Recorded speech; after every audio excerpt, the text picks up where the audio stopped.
Some names and locations have been changed to protect ongoing investigations and the privacy of those involved. A pacemaker doesn't lie. It doesn't panic. It doesn't rehearse a story. It doesn't hire an attorney or dodge questions at a press conference.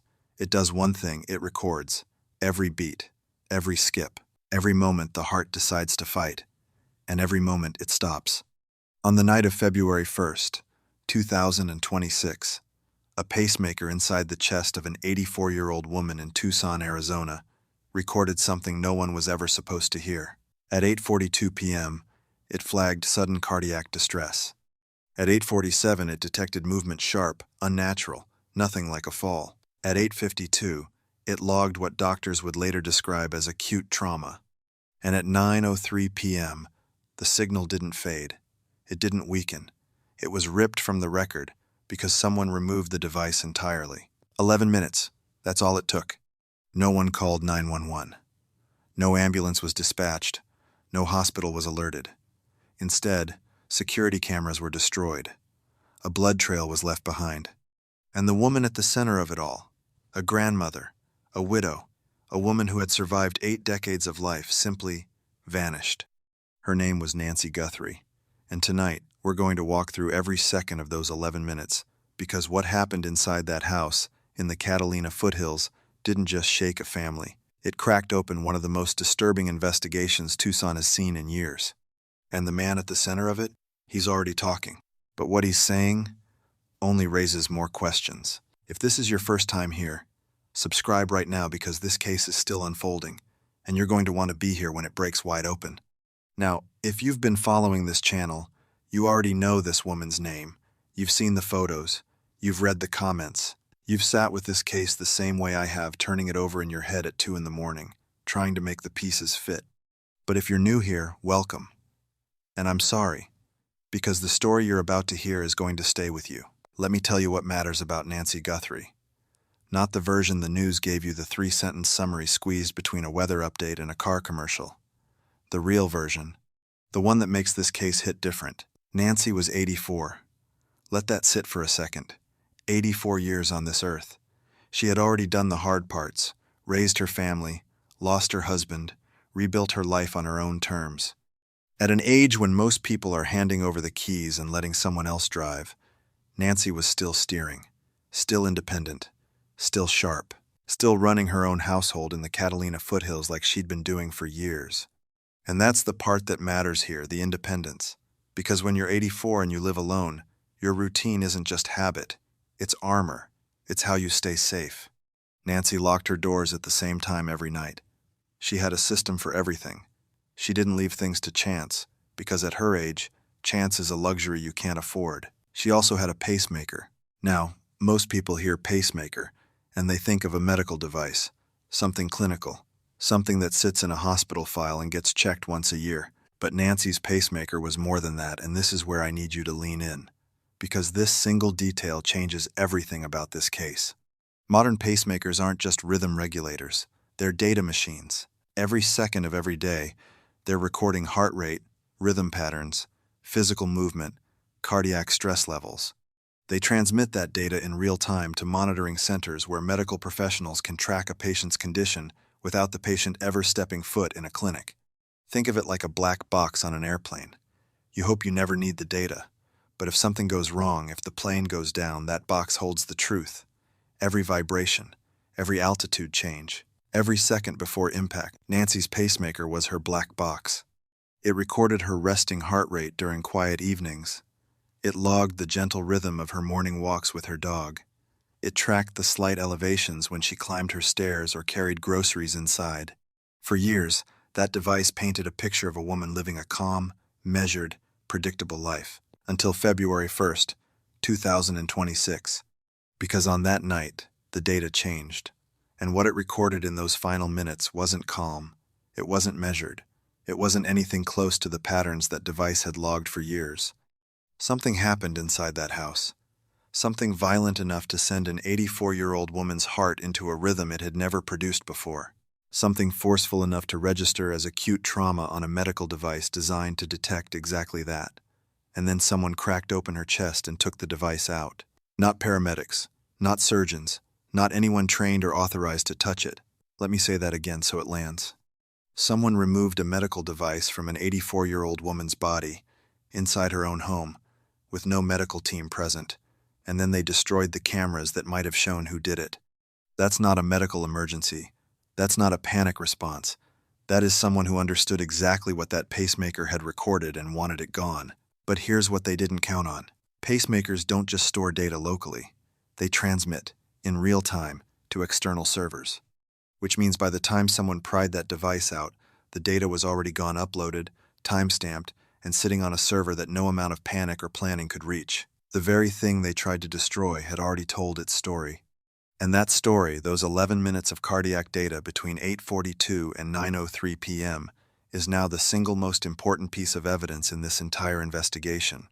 So, when I tell you that Nancy Guthrie's pacemaker is the only witness to what happened that night, I mean that literally.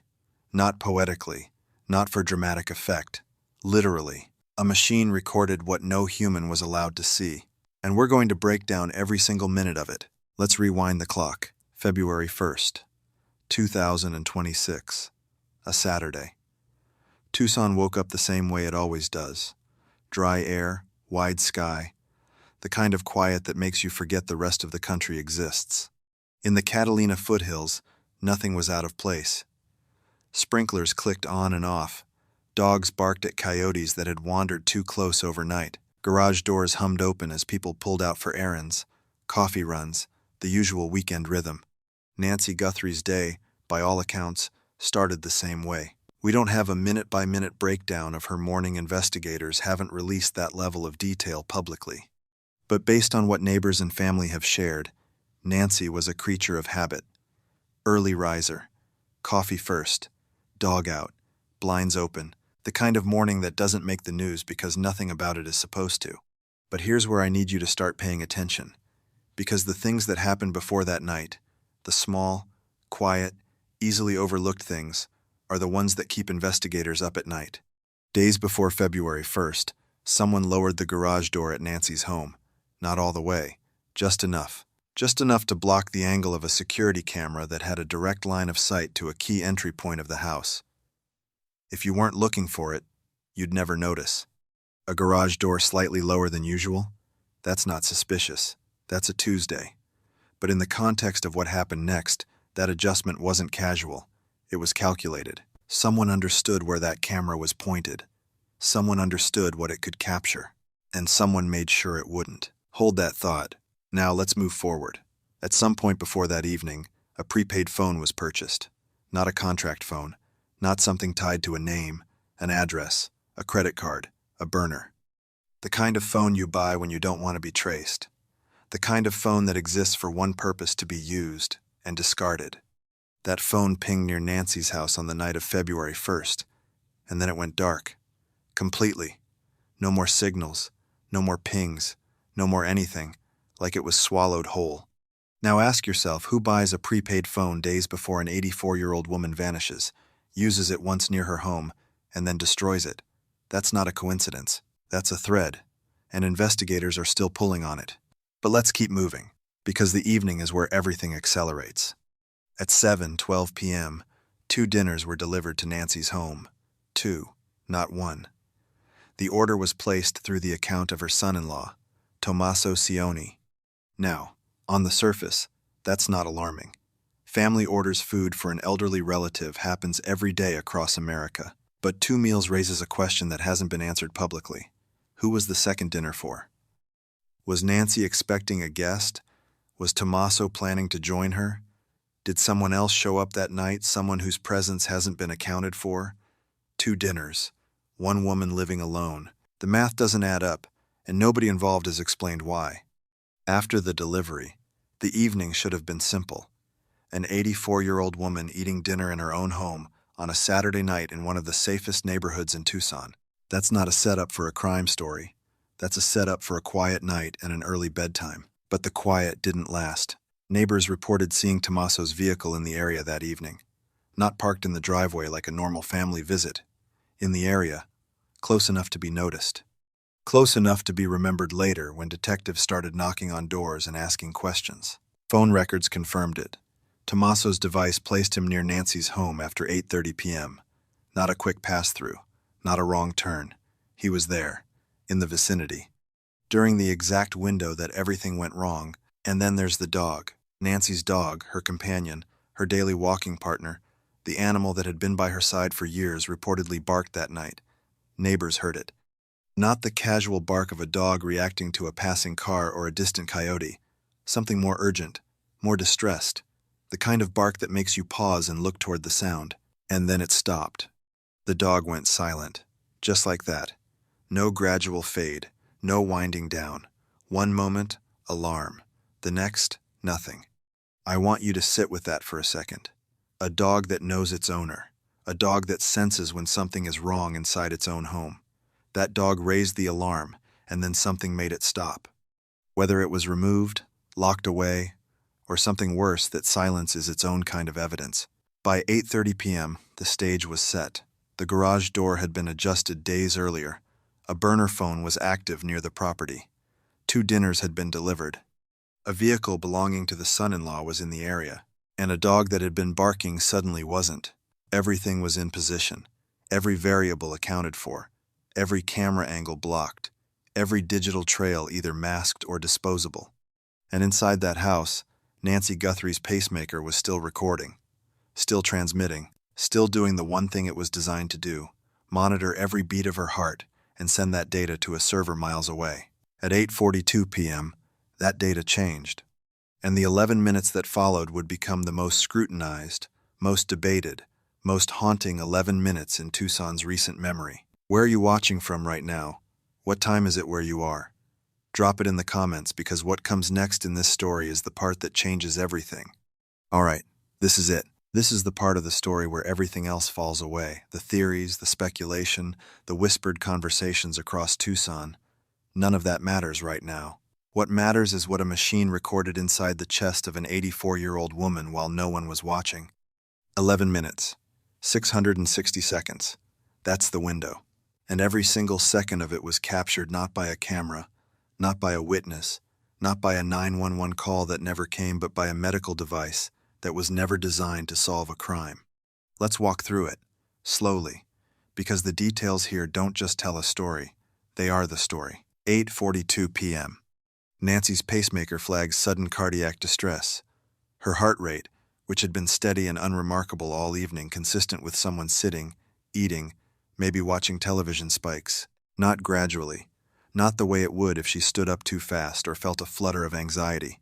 This was abrupt, immediate, the kind of spike that tells a cardiologist something external just happened to this patient. Now here's what you need to understand. A pacemaker doesn't interpret. It doesn't guess. It doesn't know the difference between fear and exertion, between a loud noise and a physical blow. What it does know is rhythm. It knows what Nancy's heart has done every single day for years. It knows her baseline. It knows her resting rate, her active rate, her stress patterns. And at 8:42 p.m., her heart did something it had never done before. That's not a medical event. That's a reaction. Something happened in that house, something sudden, something jarring, and Nancy's heart responded the only way it could. It screamed. 8:47 p.m. 5 minutes later, the device detects movement, but not the kind of movement it was used to logging. Not the gentle shift of a woman adjusting in her chair. Not the steady cadence of footsteps down a hallway. This was abrupt, irregular, the kind of motion that medical professionals later described as inconsistent with voluntary movement. Let me put that in plain language. Nancy wasn't moving herself. Something or someone was moving her. At 84 years old, with a heart already in distress, Nancy's body was being displaced in a way that her pacemaker had never recorded before. Not in years of data. Not once. The device flagged it because it fell so far outside her normal patterns that the algorithm couldn't categorize it as routine. 5 minutes after the initial distress signal. 5 minutes where something was already happening. 5 minutes where a phone call to 911 could have changed everything. No call was made. 8:52 p.m. 10 minutes in. The pacemaker logs what medical experts would later classify as acute trauma. Now, I need to be careful here, and I need you to be careful with me, because this term carries weight. Acute trauma, in the context of cardiac monitoring, refers to a sudden, severe physiological response consistent with significant physical impact. It's the kind of reading you see in car accident victims, in fall patients who hit concrete from a height, in people whose bodies have absorbed something violent and sudden. This wasn't a heart attack. This wasn't arrhythmia. This wasn't an 84-year-old woman's heart giving out after 8 decades of work. The data pattern was wrong for all of those explanations. Cardiologists who've reviewed similar pacemaker outputs, and I want to be clear, we're talking about the general medical understanding here, not case-specific testimony, have noted that acute trauma signatures look fundamentally different from natural cardiac failure. The rhythm doesn't just slow or stutter, it fractures. It becomes chaotic in a way that suggests the body is responding to an external force, not an internal malfunction. Nancy's heart wasn't failing, it was reacting. To what, exactly, is the question that keeps this case open. 9:03 p.m. And then silence. Not the gradual fade of a dying battery, not the slow decline of a heart winding down. The signal stopped. Clean. Absolute. One moment, data was streaming to a remote monitoring server. The next, nothing. Because the device was removed. Let that sink in. Someone, inside that house, in the minutes following whatever caused an 84-year-old woman's pacemaker to record distress, movement, and trauma, someone opened her body and took the device out. This wasn't a medical procedure. There was no sterile field, no surgical team, no anesthesia, no hospital. Just a house in the Catalina foothills, a woman whose heart had just recorded 11 minutes of horror, and someone who understood that the device inside her chest was a witness. They tried to kill the witness, but here's what whoever did this didn't understand or maybe didn't have time to consider. Modern pacemakers don't just store data on the device, they transmit continuously. Real-time uploads to remote servers, maintained by the device manufacturer and accessible by the patient's medical team. By the time that pacemaker was ripped from Nancy's chest, the data was already gone. Already uploaded, already time-stamped and preserved on a server that no one in that house could touch. 11 minutes of cardiac data. Exposed. Permanent. Untouchable. The very act of removing the device, the act meant to destroy the evidence, became evidence itself. Because a pacemaker that stops transmitting due to removal looks nothing like one that stops due to death. The server knows the difference, and now, so do investigators. Someone tried to erase those 11 minutes. Instead, they guaranteed that those 11 minutes would become the most important piece of evidence in this entire case. If this case is hitting different for you right now, share this video. Not tomorrow, right now. Because someone watching this, or someone they know, might have the missing piece that connects these 11 minutes to a name, a motive, and the truth. Now let's shift. Because up until this point, we've been inside the house, inside the data, inside those 11 minutes. But what happened after the days and weeks that followed, that's where this case takes a turn that nobody saw coming. When someone you love goes missing, there's a playbook. Not a written one, not something anyone teaches you. It's instinct. You call the police. You call the hospitals. You post their photo everywhere. You stand in front of cameras with tears running down your face and you beg. You beg strangers to help. You beg the public to look. You beg whoever took them to bring them home. That's what people do. That's what families do. Every single time. Tommaso Cioni didn't do any of that. In the days following Nancy's disappearance, her son-in-law went quiet. Not grieving quiet. Not shock quiet. Strategic quiet. He hired an attorney not days later, not after the investigation heated up almost immediately. He declined every interview request. He avoided cameras like they were loaded weapons. He made no public plea for Nancy's return, no tearful appeal, no, please, if anyone has seen her. Nothing. Now, and I have to be fair here, hiring an attorney is not a crime. Staying silent is not a confession. The Fifth Amendment exists for a reason, and every person in this country has the right to protect themselves legally, whether they're guilty or innocent. That's not opinion. That's the Constitution. But here's what criminal psychologists will tell you, and this is where it gets interesting from a behavioral standpoint. When investigators are looking at persons of interest in a missing persons case, they're not just looking at physical evidence. They're watching behavior. They're studying patterns. And one of the most significant behavioral markers they track is something called distancing behavior. Distancing behavior is exactly what it sounds like. It's when someone who should be close to the crisis emotionally, physically, publicly creates space instead. They pull back. They insulate.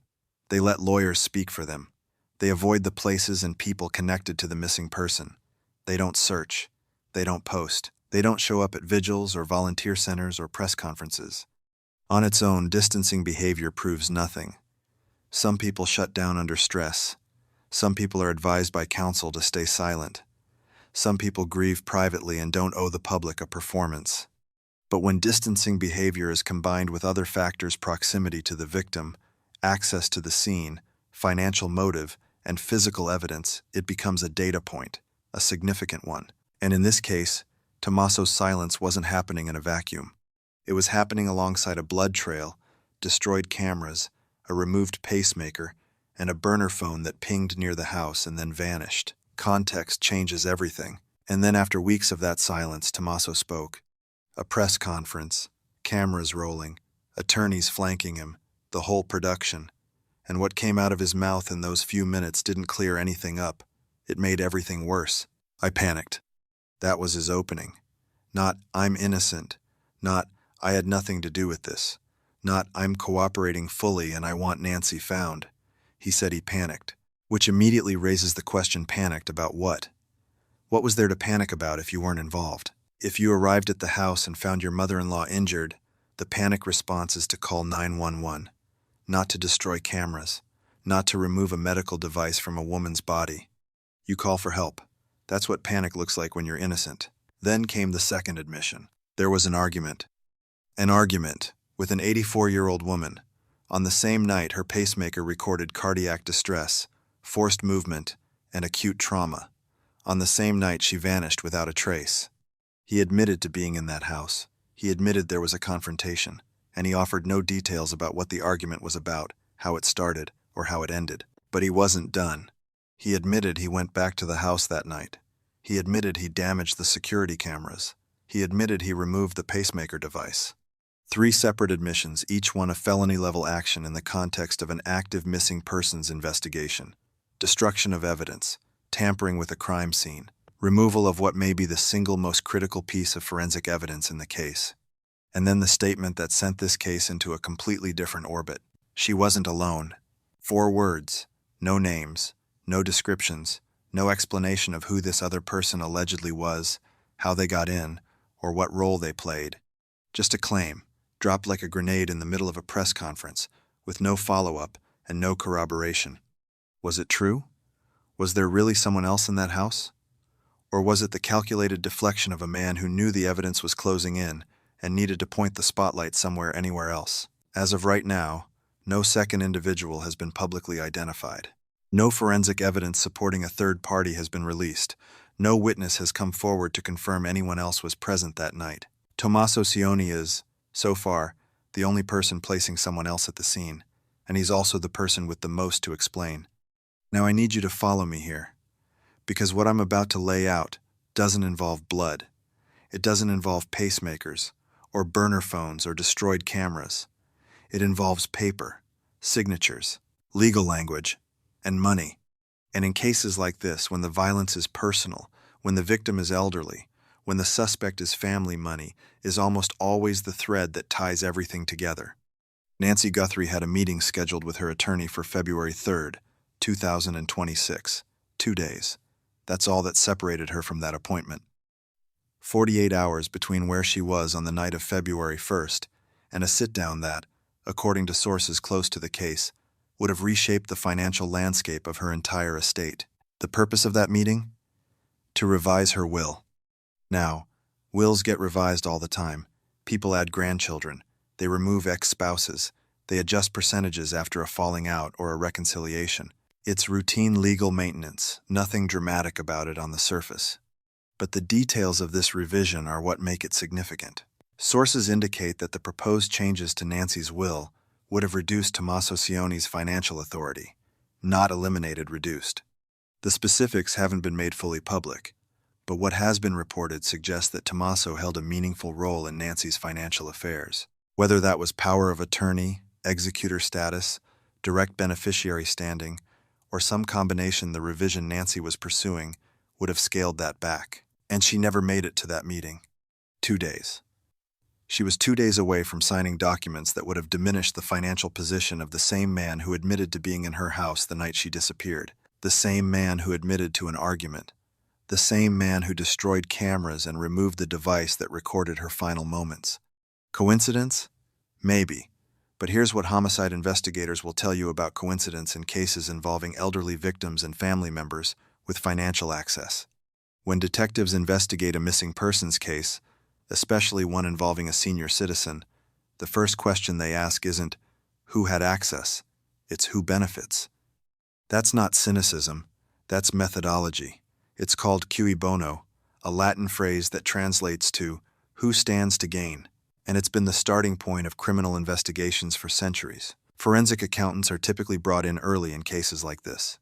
Their job is to trace the money, every account, every transfer, every policy, every legal document that connects the victim to the people around them. They map financial relationships the same way detectives map physical timelines. Who had access to what? When did that access change? Were there any recent disputes about money? Were there any upcoming changes that would have shifted the balance of power? In Nancy's case, the financial picture paints a clear pattern. A woman in her 80s with an estate significant enough to require legal management, a son-in-law with enough involvement in that estate to be affected by changes, and a scheduled legal meeting just days away that would have altered his position. The meeting never happened. The attorney waited. Nancy never showed. And the documents that would have redefined Tommaso's financial authority were never signed. Now, I want to be clear about something. Financial motive alone does not prove guilt. Plenty of people benefit from a relative's estate without ever causing them harm. The existence of a motive is not the same as the execution of a crime. That distinction matters, and it matters especially in a case where no body has been found and no formal charges have been filed. But motive is a lens, and when you look at the events of February 1st through that lens, the argument, the destroyed cameras, the removed pacemaker, the burner phone, the vehicle in the area, the silence afterward, the financial angle doesn't just add context, it adds gravity. Someone didn't want Nancy Guthrie to make it to that meeting. Whether that someone is Tommaso Cioni, the unnamed third party he claims was present, or someone else entirely, that's the question investigators are still trying to answer. But the calendar doesn't lie. February 3rd was circled, and Nancy never got there. All right, I need to hear from you on this one. What's the one detail in this case that you keep coming back to? The pacemaker? The burner phone? The will? Drop it in the comments, I read every single one. Here's the thing about this case that keeps me up at night. We have data. We have admissions. We have a timeline that reads like a blueprint. We have a man who admitted to being in the house, admitted to an argument, admitted to destroying cameras, admitted to removing a pacemaker from an 84-year-old woman's body. We have cardiac data that recorded distress, forced movement, and trauma. We have a burner phone. We have a blocked camera angle. We have a will revision that never happened. And yet with all of that, there are holes in this case big enough to drive a truck through. Let's start with the most obvious one. There is no body. Nancy Guthrie has not been found. Not in her home, not on her property, not in the surrounding desert, not in any hospital, shelter, or morgue in the state of Arizona. Weeks of searching by law enforcement, by volunteers, by cadaver dogs trained to detect human remains, and nothing. No trace, no remains, no clothing, no personal belongings discarded along a roadside or buried in a shallow grave. An 84-year-old woman does not simply evaporate. She doesn't walk out of her own home in the middle of a cardiac event and vanish into the Sonoran Desert without leaving a trail. Someone moved her, someone transported her, and someone put her somewhere that, as of right now, no one has been able to find. That absence is enormous, because without a body, there is no confirmed cause of death. Medical examiners can't rule on manner of death, homicide, accident, natural causes, without remains to examine.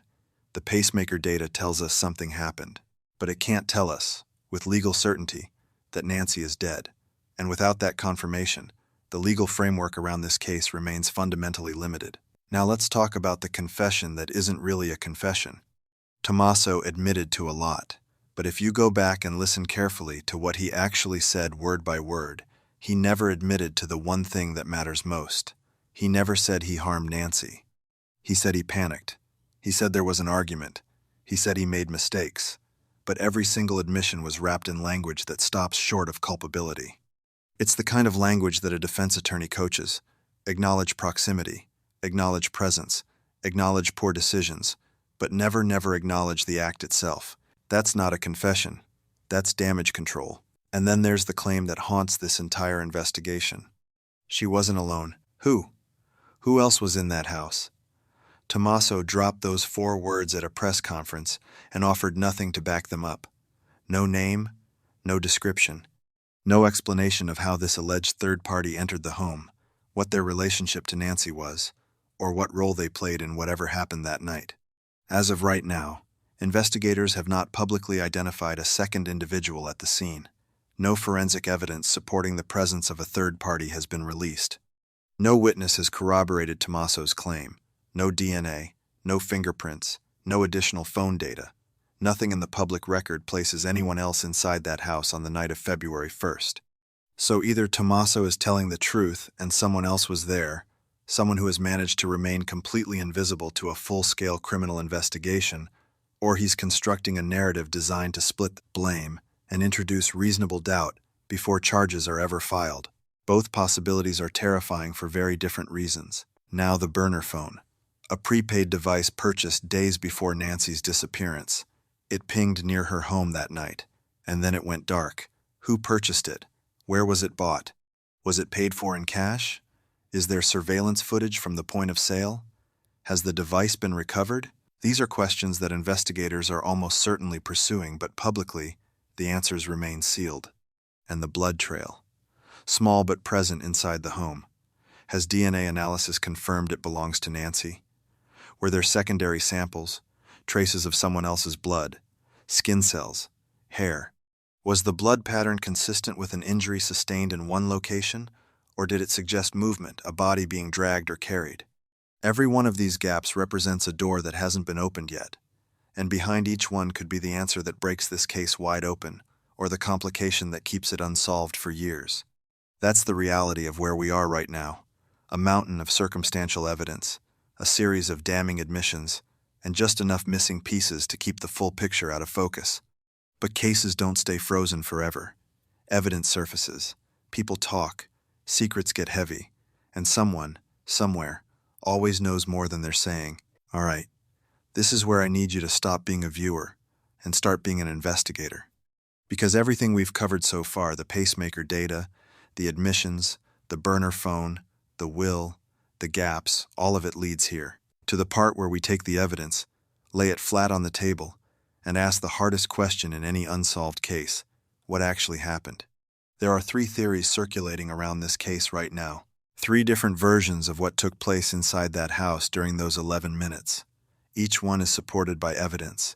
Each one has holes. And each one, if proven true, tells a completely different story about who Tommaso Cioni really is and what happened to Nancy Guthrie.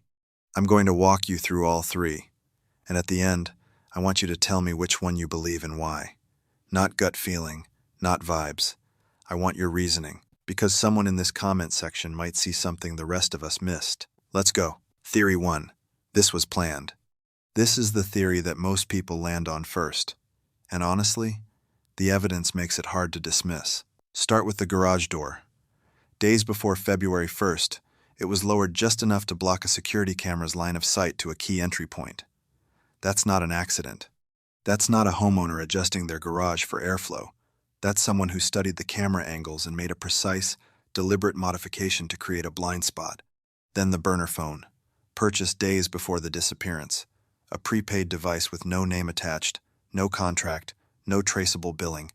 It pinged near Nancy's house on the night of February 1st and then went permanently dark.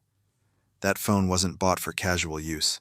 It was bought to be invisible. And whoever bought it succeeded because as of right now, it hasn't been traced back to a purchaser. Then the will. Nancy was 2 days away from a legal meeting that would have reduced Tommaso's financial authority over her estate. 2 days. The window between that meeting and whatever happened on February 1st is so narrow it almost doesn't exist. Then the pacemaker removal. Someone understood that the device inside Nancy's chest was recording.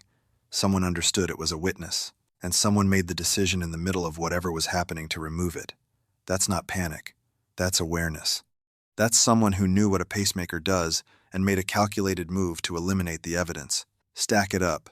Pre-positioned blind spot, untraceable phone, financial motive with a ticking deadline, and the targeted destruction of the one device that could tell the whole story.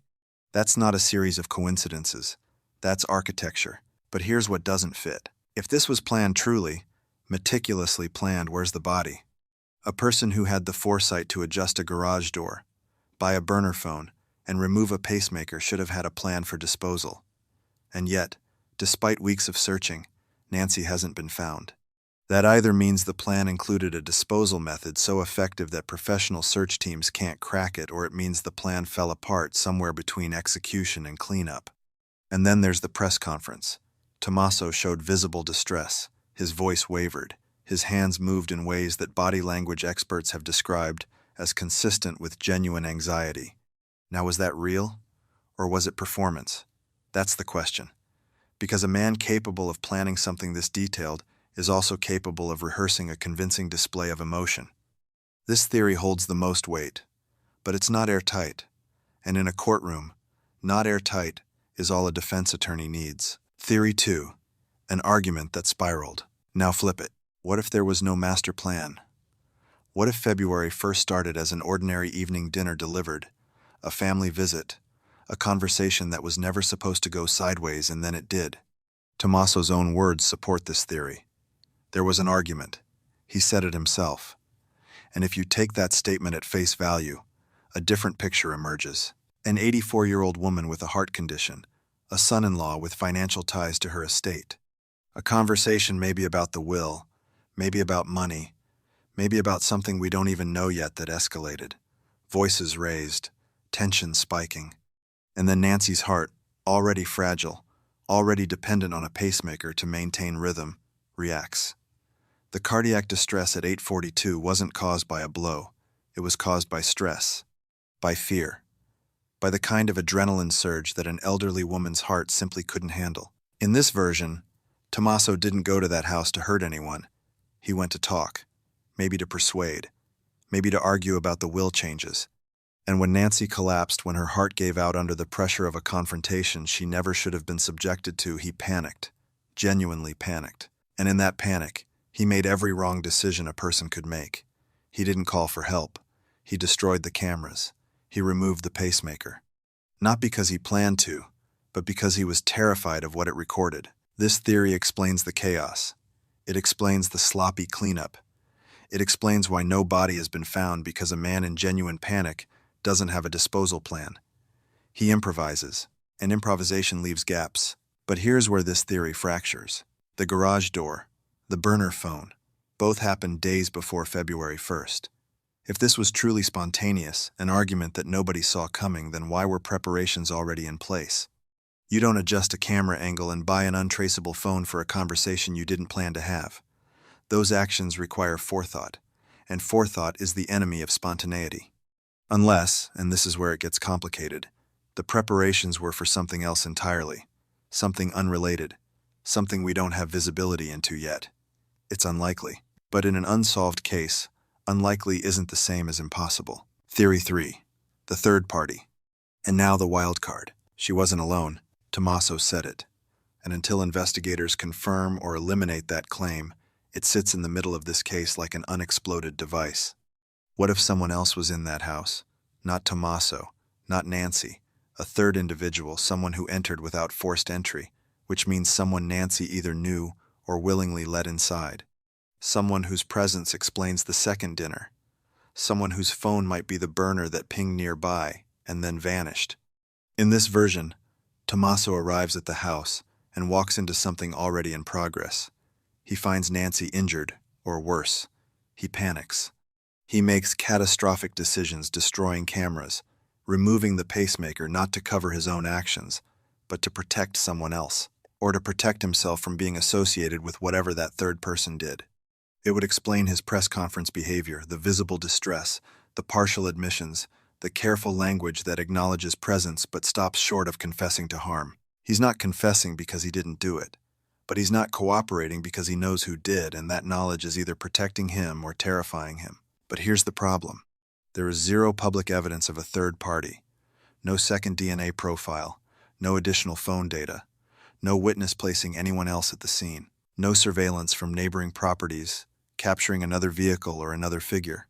The only person who has claimed someone else was there is Tommaso himself, the man with the most motive, the most access, and the most to lose.